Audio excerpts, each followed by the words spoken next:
Donc, l'avant-dernière question, Zachary Dorford. Orford, c'est dans l'Estrie.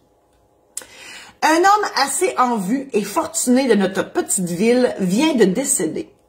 Selon les informations que j'ai reçues, il laisserait tout aux enfants de sa deuxième épouse, elle-même décédée il y a quelques années. L'eau est-tu bonne à Orford? On dirait que tout le monde meurt. La rumeur prétend que le défunt n'avait aucun enfant légitime, mais je dispose d'une lettre signée de sa main où il reconnaît sa pleine et entière paternité à mon égard. Ah ah! Le chat sort du sac. Ou Zachary sort du soir. Est-ce que j'ai des droits vis-à-vis de l'héritage? Si oui, comment les faire respecter? Bon, là, Zachary, on va être clair. Votre présumé père, là, donc, il est décédé, et la rumeur prétend qu'il n'y a aucun enfant légitime. Bon, c'est sûr que vous allez devoir jaser avec le notaire qui gère cette succession-là, parce que si ce monsieur-là a fait un testament, puis qu'il nomme, je sais pas qui, là, Pierre-Jean-Jacques, j'ai aucune idée. Si il nomme des gens pour hériter, des fois, ça peut être des organismes communautaires, ça peut être Fondation du cœur, des poumons, des ça, ben, vous hériterez pas.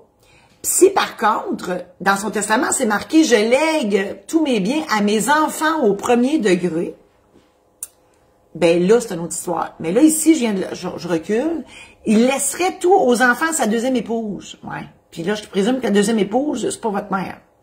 Fait que si c'est ça, comprenez-vous?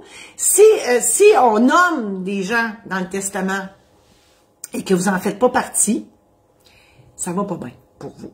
Mais si il disait, mais là, il n'a pas d'enfant. Tu sais, s'il avait dit, mettons qu'il avait fait son testament en 1900 tranquille, en pensant d'avoir des enfants, puis qu'il avait dit, je lègue tous mes biens à mes enfants au premier degré, ça, c'est vous. Si vous êtes capable de prouver que vous êtes vraiment son fils, donc thèse ADN, toute la patente. Et voilà. Donc, c'est ça, mais là, mais s'il n'y a pas de testament, mettons que, pour une raison X, les rumeurs, parce que des fois, les rumeurs, c'est pas bon, ben, il n'avait pas fait de testament. Puis si vous êtes capable de prouver que vous êtes son fils, vous allez hériter. Voilà. Donc, père bien vu. Alors, je vous remercie infiniment d'avoir été présent à cette chronique hebdomadaire. Je vous invite à partager celle-ci, donc à vos amis, pour que tout le monde en bénéficie. Je vous invite aussi à parcourir mon site internet qui est en grand changement ces temps-ci. Là, écoutez, je vous offre là-dessus des consultations. Donc, si vous avez besoin d'autres informations, je fais des consultations, soit téléphoniques ou en Zoom. Bien évidemment, il y a des frais parce qu'on rien n'est gratuit dans la vie. Ensuite, je vous offre aussi des programmes en ligne qui sont là pour les testaments, les mandats, l'aide médicale à mourir, l'achat d'une première propriété, préparation de votre cérémonie et de votre mariage au sens large, régler une succession. J'ai une formation en démarrage d'entreprise, donc tout est là. Vous pouvez aller acheter ces programmes en ligne-là. Conférences, je fais des conférences en ligne actuellement. Les liens sont tous sur mon site internet et ça s'en vient, les conférences en présentiel s'en viennent aussi.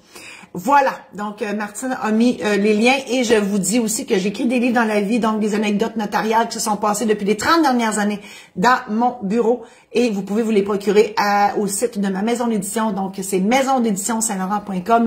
Les informations sont juste en dessous de ma face. Je vous remercie infiniment et on se voit la semaine prochaine.